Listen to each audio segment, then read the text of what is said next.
할렐루야.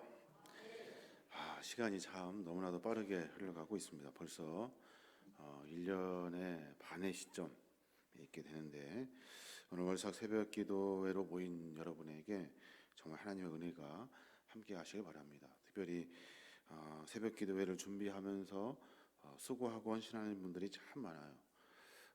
차량 봉사하시는 분들은 새벽 3시에 나오셔서 이렇게 하신대요.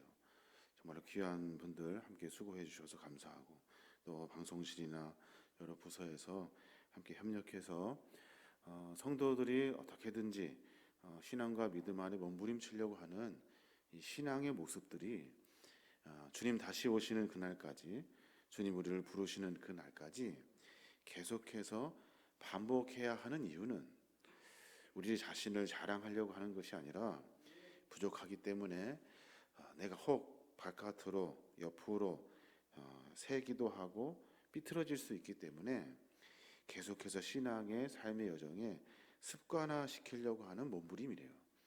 우리가 새벽에 기도하는 이유도 그렇습니다. 월삭에 나와서 기도하는 이유도 세상 사람들이 봤을 때는 참 어리석은 일일 거예요. 피곤해 죽겠는데 새벽에 나와서 뭐하라 저러나 그럴 거예요. 그런데 이런 일들을 통해서 우리의 믿음이 행위로 드러나게 되고, 우리의 행위가 곧 하나님께 영광 돌리는 믿음의 삶의 여정이 되고, 비록 우리의 믿음이 어느 정도인지 나 자신도 가늠할 수가 없는데, 우리가 그래도 우리가 하는 믿음의 고백을 통해서, 이 고백의 행위들을 통해서 하나님께 영광이 되는 그런 삶을 지금 살아가고 있는 겁니다. 우리가 계속해서 로마서에 있는 말씀을 같이 보는데, 오늘 이 말씀을 월삭 새벽 기도의 말씀으로 우리가 함께 고민해 보고자 합니다. 말씀을 보면 인간은 하나님의 은혜 아니면 자랑할 것이 없다 하는 것을 처음부터 끝까지 계속해서 강조하고 있어요.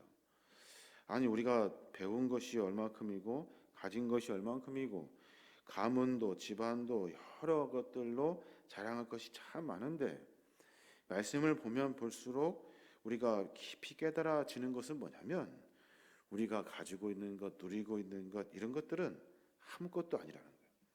오로지 모든 것이 다 하나님의 은혜라는 거예요. 오늘 바울은 두 부류의 사람들을 이야기하고 있어요. 하나는 유대인들이고 또 하나는 이방인들이에요. 유대인들이 자랑하는 것은 뭐냐면 율법이래요. 율법. 그러니까 나 이거 압니다, 나 이거 지켰습니다 하는 율법. 이방인들이 자랑하는 것은 뭐냐면 양심이래요. 양심. 내 양심. 내가 마음에 생각하기에 옳은 것, 그것을 늘 자랑하며 살았대요. 우리가 봤던 본문 중에 하나인데 2장 12절에 보면, 무릇 율법 없이 범죄한 자는 또한 율법 없이 망하고, 무릇 율법이 있고 범죄한 자는 율법으로 말미암아 심판을 받느니라. 무슨 말입니까? 율법 없이 범죄한 자도 율법 없이 망하고, 율법 있고 범죄한 자는 율법으로 말미암아 심판받느니라. 결론은 율법 쫓아다녀봤자 결국에는 망하고 심판하는 일밖에 없대요.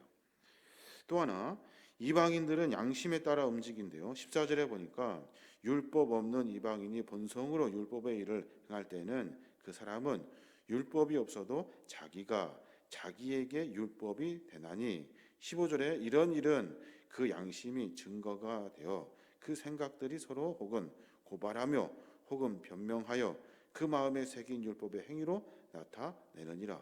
다시 말해서 율법이 없이 사는 이방인들은 자기들 생각하기에 양심에 따라 일을 생각하고 판단한다는 거예요. 근데 뭘 자랑하느냐는 거예요. 유대인들은 율법을 자랑하고 이방인들은 양심을 자랑한다는 거예요. 우리는 뭘 자랑합니까? 무엇을? 여러분 한번 깊이 생각해 보셔요. 내 인생과 삶을 끌고 가는 것이 뭐냐? 내 인생에 가장 중요하다고 생각하는 것이 무엇인가 하는 고백을 우리가 해봐야 하는 거예요. 유대인들은 율법을 자랑하며 살았대요. 그래서 열심히 율법을 읽고 지키려고 몸부림쳤대요. 이마에 율법을 적어가지고 붙이기도 하고 또 손목에다가 율법을 또 끈으로 묶어가지고 묶어내기도 하고 율법을 지키는 것 때문에 많은 사람들을 정죄하기도 했다는 거예요. 이방인들은 약심에 따라서 자기의 뜻, 자기의 도, 의 이런 것을 쫓으며 삶을 살았다는 거예요. 사람 보기에 나는 양심 있는 사람이다. 사람 보기에 나는 의로운 사람이다 라고 자랑하며 살았다는 거예요. 여러분은 무엇을 자랑하며 살고 계십니까? 분명히 우리 모두는 다 각자 하나님의 심판 앞에 놓여질 수밖에 없는 죄인이라는 거예요. 바울은 지금 그 얘기를 하고 있어요. 너 그거 아무 소용없다는 거죠. 우리에게 자랑할 것은 하나님의 은혜라는 거예요. 그 은혜. 오늘 보니까 21절에 보면 이제는 율법 외에는 이라고 말하면서 이제는 이라고 설법해요. 너희들이 그 쫓아다녔던 율법 외에는 하나님의 의가 나타났대. 율법과 선지자들에게 증거를 보여주었대. 그것이 뭐냐면 22절 곧 예수 그리스도를 믿음으로 말미암아 모든 믿는 자에게 미치는 하나님의 의니 차별이 없느니라. 다시 말하면 율법을 지키려고 하는 수많은 선지자들이 율법을 통해서 열심히 살았는데 읽고 또 읽고 지키고 하면서 껴대라지는 것이 있는데 그것이 뭐냐면 곧 예수 그리스도라는 거예요. 율법 안에 들어있는 우리의 구원자 예수 그리스도. 그 예수 그리스도를 믿음으로 우리의 삶을 고백해내니 하나님의 은혜를 만나게 되더라는 거예요. 이 은혜는 하나님의 차별이 없다는 거예요. 유대인이나 이방인이나 아무 상관없이 모두에게 다 열려 있다는 거예요. 이게 바로 하나님의 은혜라는 거예요. 이와 같이 하나님의 이 사제의 은총, 인간에게는 하나님의 은혜밖에 자랑할 것이 없어요. 이것을 쫓아 살아가는 우리 모두에게 하나님은 하나님의 은혜를 베풀어 주신대요. 하나님의 은혜를 베풀어 주는 근거는 네가 뭐 잘해서가 아니라 네가 뭐 똑똑해서가 아니라 그저 주신 거예요. 거저. 그래서 우리는 은혜를 뭐라고 합니까? 선물이다라고 말해요. 선물을 언제 줘요? 보면 주고 싶어요. 괜히 주고 싶어. 그리고 마음 가운데 그 주고 싶은 마음은 너 이거 했으니까 저거 했으니까 열심히 했으니까 이것이 아니에요. 그냥 거저 주고 싶은 것이 은혜래요. 그것이 선물인 거예요. 하나님의 은혜가 그렇다는 거예요. 우리가 열심히 쫓아다니는 것이 뭡니까? 율법입니까? 아까 제가 서두에 말씀드린 것처럼 새벽 예배도 계속해서 반복적으로 우리가 계속 몸부림치는 이유는 뭐냐면 내 신앙의 고백을 통해서 내 삶이 하나님 앞에 습관화되어서 내가 어느 순간에서도 하나님을 버리지 않으려고, 그래서 내가 몸부림치며 전진하는 것이 내가 이거 했다고 자랑할 일은 아니라는 거예요.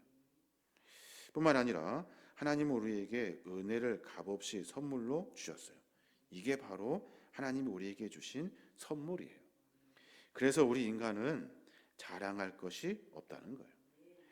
자, 이제 인간이 왜 자랑할 것이 없는지 바울은 두 가지를 들어가지고 설명하고 있어요.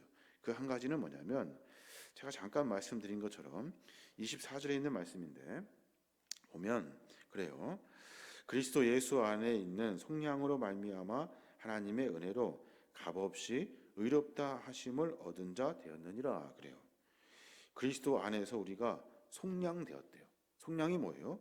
구속을 받았다는 거예요. 구원의 은혜를 받았다는 거예요. 우리에게는 무엇이 있어요? 믿음이 있어요. 어떤 믿음입니까? 주님을 향한 믿음이 있어요. 어떤 믿음? 주님은 우리를 위해 이 땅에 오셨고 십자가에 돌아가시고 부활하셨으며 그를 믿는 모든 자에게 약속하신 하나님의 구원의 은혜가 예수 그리스도를 통해서 드러난다는 고백이 우리 안에 있어요. 이것은 누구에게나 다 열려 있는 거예요.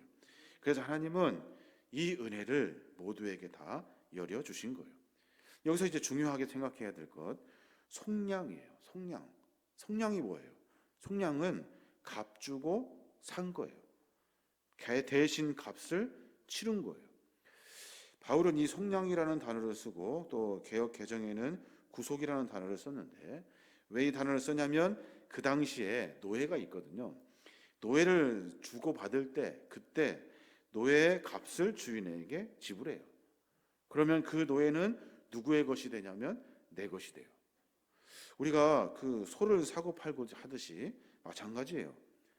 하나님께서 우리에게 은혜로 우리의 삶을 만들어 가시는데 그 은혜가 뭐냐면 아무런 공로도 없는데 나 가만히 있었는데 하나님께서 우리를 불쌍히 여겨주셔서 값을 치러 주셨다는 거예요.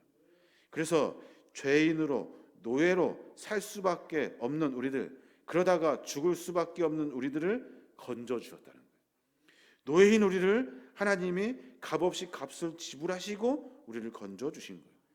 그러니까 우리는 아무런 공로도 없이 하나님의 은혜를 받은 거예요. 그럼 그 값이 뭐냐는 거예요. 그 값이 돈일까요? 땅일까요? 그렇지 않아요. 그 값은 그리스도의 피라는 거예요. 25절에 보면 이 예수를 하나님이 그의 피로써 믿음으로 말미암는 화목 제물로 세우셨으니 이는 하나님께서 길이 참으시는 중에 전에 지은 죄를 관가하심으로 우리 자기의 의로우심을 나타내려 하심이니 라고 설명하셔요. 무슨 말입니까? 예수를 하나님이 그의 피로써 우리를 대신 사주셨다는 거예요. 십자가의 보혈의 피로 말미암아 우리가 화목 제물이 되어서 그분이 우리로 하여금 값을 치루어 주셨다는 거예요. 이것은 하나님께서 참고 참다가 이제 결국에는 하나님께서 벌하시는 것이 아니라 우리를 긍휼히 여겨 주셔서 죄를 간구하셨대요. 알아요. 네가 무슨 죄를 지었는지 다 알아요. 그런데 하나님이 다 용서하시고 자기 아들 예수 그리스도를 십자가에 내어주심으로 말미암아 그 보혈의 피로 우리를 죄에서 구원해 주셨다는 거예요. 죄값을 치루어 주셨다는 거예요. 이게 하나님의 은혜라는 거예요.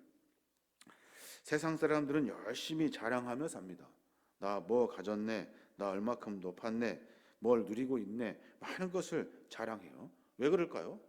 왜냐하면 내가 수고해서 얻었거든요. 내가 값을 치르듯이 얻었거든요. 그래서 자랑할 만해요. 그런데 궁극적으로 그런 것들은 아무것도 아니라는 거예요. 생명의 값을 치를 수 있는 인간이 없어요. 구원의 값을 치를 수 있는 인간이 없어요. 그렇기 때문에 인간에게는 자랑할 것이 아무것도 없어요. 이 모든 것은 죽을 수밖에 없는 우리를 건져내시려고 십자가에서 피를 흘리신 예수 그리스도의 십자가의 공로, 그 공로 때문에 우리가 은혜를 입고 나아가게 되는 거예요. 이게 하나님의 은혜라는 거예요.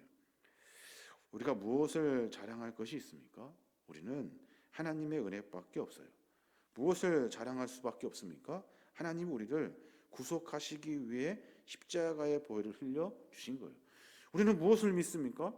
내가 열심히 노력해서 얻은 세상의 것들이 아니라 가만히 있었는데 나를 긍휼히 여겨주시고 사랑해 주시는, 그래서 나에게 찾아와 주셨고 나를 위해 십자가의 피를 흘려주신 예수 그리스도, 그 보혈의 피를 우리에게 보여주심으로 말미암아 우리가 구속의 은혜를 받게 되었다는 거예요. 와, 하나님도 참 대단하시다.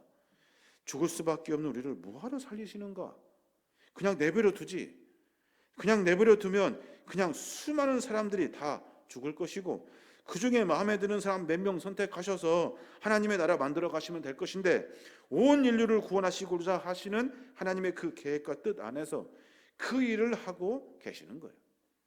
자기 아들을 내어주심으로 우리를 위해 피를 흘리게 하셨고 죽을 만큼 매를 맞고 죽을 수밖에 없는 상황을 내모르시로 말미암아 우리가 무엇인데 하찮은 우리를 건져내시려고 그 일을 하셨다는 거예요. 그러니까 사도 바울이 이야기하는 거예요. 니네가 지키면 얼마나 지킨다고 율법을 자랑하니? 니네가 양심이 얼마나 오르면, 양심에 얼마나 바르면 그걸 자랑하고 있니? 유대인이나 이방인이나 우리가 자랑할 것은 하나님의 구속의 은혜, 예수 그리스도 십자가의 은혜밖에 없다는 거예요. 그것이 바로 우리가 자랑할 것이라는 거예요. 6월 한 달간, 아니 우리 신앙의 여정 가운데 우리가 자랑할 것은 하나님이 나를 위해서 십자가의 희생을 보여주시며 나를 위해 이 땅에 오셨고 나를 통해서 하나님이 긍휼의 사랑을 보여주신 예수님의 그 구속의 은혜, 복잡하고 어려운 일이 아니에요. 그 구속의 은혜로 말미암아 내가 다시 살 수 있어요. 죽을 수밖에 없는 내가 생명을 얻은 길로 가게 하신 거예요.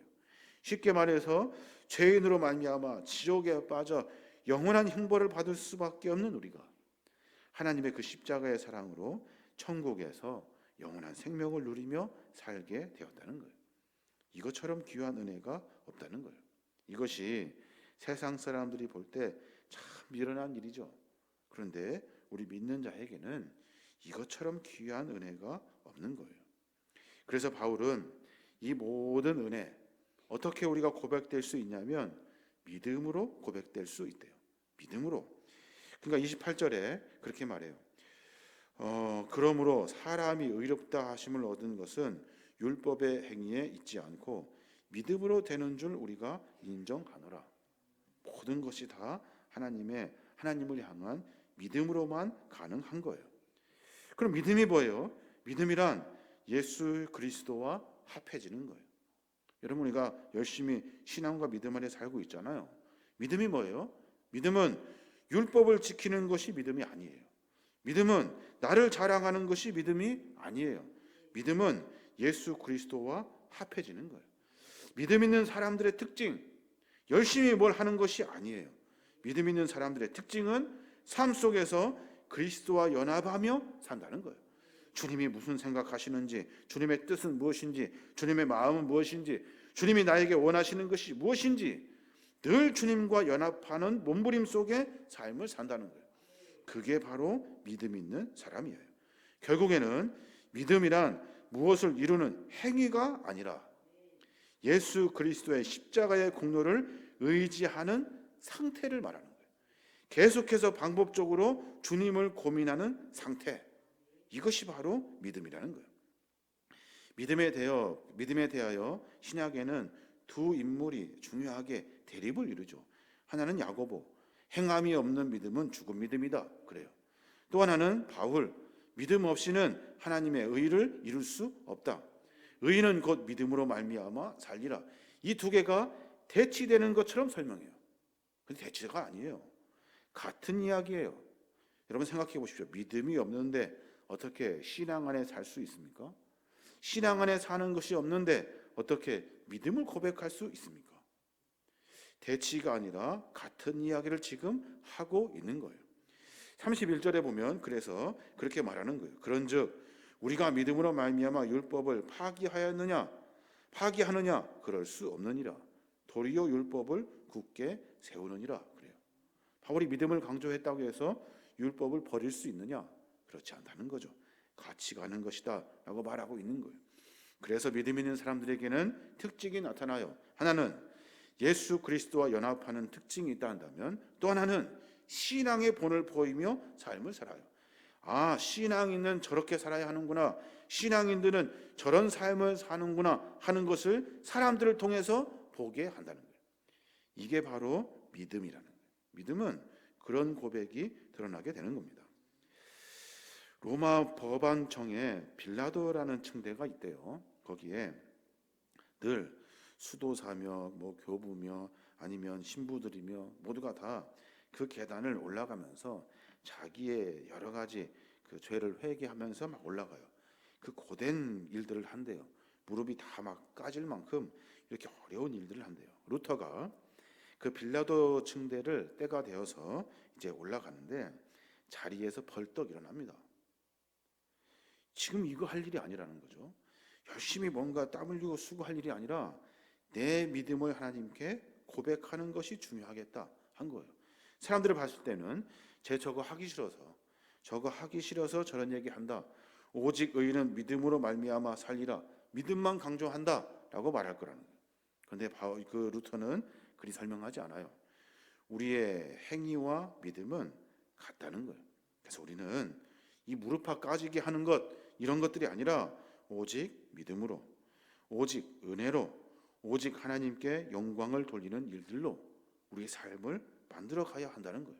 그러니까 쉽게 말하면 쓸데없이 어려운 고난의 길이라고 하면서 그 무릎팍이 까지면서 계단을 올라가는 일들이 아니라 믿음 가지고 열심히 행함으로 말미암아 하나님의 본을 보여 마음을 실행하는 일이 훨씬 더 중요하겠다라고 생각해서 자리에 일어나고 95개의 반박문을 붙여놓고 바르게 가자, 하나님 말씀 안에 삶이 무엇인지 점검해보자 라고 말하며 전진하더라는 거예요.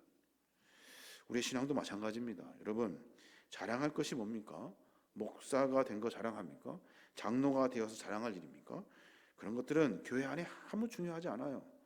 신앙이 한국 이상한 문화와 만나가지고 직분화돼 버렸는데, 신앙은 그 직분은 위아래가 있는 것이 아니라 가부장 제도와 만나가지고 이위아래 되어 버렸는데, 원래 직분은 평행이에요. 각자 맡은 일이 다를 뿐이에요. 모두가 다 함께 하나님 나라를 일구어 가는 거예요. 어떻게 해요? 믿음으로 말미암아 하나님의 은혜를 깨닫고, 믿음으로 말미암아 은혜를 깨닫는 자들이 하나님의 영광을 위해 삶을 살아가는 거예요. 이게 바로 믿음이라는 거예요. 여러 가지 말씀을 드렸습니다마는 바울은 분명히 우리에게 믿음이 뭐냐 하는 것을 강조해요. 늘 우리가 신앙 안에 살면서 믿음을 자랑하며 산다고요. 유대인들은 율법을 자랑해요. 내 믿음이 이 정도야 하면서 율법을 들이대요. 이방인들은 자기의 신앙과 믿음을 강조하며 양심을 드러내요. 야, 그런 거 아니야. 믿음은 그거 아니야. 믿음은 말이야, 값없이 주시는 하나님의 십자가의 보혈, 이것을 깊이 깨닫는 거야. 그리고 또 하나는 믿음은 말이야, 믿음은 우리의 삶 속에서 예수 그리스도와 연합하는 일이야. 너를 통해 무엇이 드러나야 되냐면 예수님이 드러나야 돼요. 하나님이 우리의 삶 속에서 드러나야 돼요. 너를 드러내는 것이 아니라 하나님이 드러내야 돼요. 그리고 또 하나는 믿음으로 말미암아 주님이 우리에게 보여주신 삶, 행위, 이 일들이 우리 안에 드러나야 한다는 거예요. 바울은 지금 짧지만 그 이야기를 하고 있는 겁니다. 6월 한 달을 시작하면서 우리가 신앙의 모습을 다시 정비해 봤으면 좋겠습니다. 여러분, 자랑하는 것이 뭐예요? 자랑하는 것, 세상에서 자랑할 것은 아무것도 없어요. 자랑할 것은 나 같은 것을 하나님이 불쌍히 여겨주셔서 살려주시려고 십자가의 공로를 우리에게 가르쳐 주시고 말씀해 주셨다는 거예요. 나 같은 것이 십자가의 은혜를 받았구나. 주님이 나를 그렇게 사랑하시는구나. 그거 자랑할 일이에요. 또 하나, 우리가 할 일은 뭐예요? 할 일은 내가 열심히 일해서 내 것을 자랑하는 것이 아니에요. 하나님이 나에게 맡겨주신 일 충실히 감당하면, 그리고 하나님이 나에게 하나님의 마음을 품을 수 있도록 하신 은혜와 믿음을 주시면 하나님을 생각하면서, 하나님 어떠셔요? 이것을 이렇게 하는 것이 맞겠습니까? 저렇게 하는 것이 맞겠습니까? 라고 물었을 때, 그때 하나님 우리에게 말씀하셔요. 추상적이고 미신적인 거 아니에요. 자기 마음 가운데 말씀하셔요. 무엇으로요? 서두에 말씀드린 율법의 흔적으로, 또 하나는 우리 안에 있는 양심의 흔적으로 주님은 우리에게 말씀하셔요. 그래서 그 일들을 통해서 하나님의 나라를 만들어 가게 하시는 겁니다. 한 달간 걸어온 하루 가운데 그런 고백이 있었으면 좋겠어요. 하나님, 나는 도대체 무엇으로 삽니까? 내가 쫓아다니는 것은 도대체 무엇입니까? 그러면 내 믿음은 얼마큼입니까? 하나님의 마음과 하나님의 뜻에 내 믿음이 과연 얼마큼입니까? 무엇을 하려고 할 때 무엇을 고민하며 살아가고 있습니까? 이런 짧지만 깊이 있는 고민들을 통해서 삶을 정비해 가야 할 줄로 믿습니다. 에베소 2장 8절에 보면 그런 말씀이 있어요. 너희가 그 은혜를 인하여 믿음으로 말미암아 구원을 얻었나니 이것이 너희에게서 난 것이 아니요 하나님의 선물이라. 행위에서 난 것이 아니니 이는 누구든지 자랑치 못하게 함이니라. 그래요. 우리가 자랑할 것은 다른 것이 아니라 하나님이 나에게 은혜를 베풀어 주셨다는 거예요. 그래서 내 삶 속에서 그리스도인으로 살게 하셨다는 거예요. 이게 하나님의 은혜라는 거예요. 여러분 삶을 정비하셔서 내가 신앙 안에 삐뚤어진 들이 있으면 다시 각오하고 결단하셔야 돼요. 내 안에 자랑하는 것이 그리스도의 보혈의 공로가 아니면 다시 정비하셔야 돼요. 뿐만 아니라 우리의 행위가 나를 위한 행위들이 있다 한다면 조금씩 잘하고 다듬어지는 의미로 하나님이 무엇을 원하시는지 고민하고 실천하는 일들을, 그 일을 통해 하나님의 믿음을 완성해 가는 겁니다. 저와 여러분이 그런 삶으로 말미암아 더 풍성한 복을 누리고 하나님을 더 깊이 만나고 십자가 안에서 구속의 은혜로 말미암아 모두가 다 주님 부르시는 그날 이후로 천국을 소유할 수 있는 저와 여러분이 되시길 주님의 이름으로 축원합니다.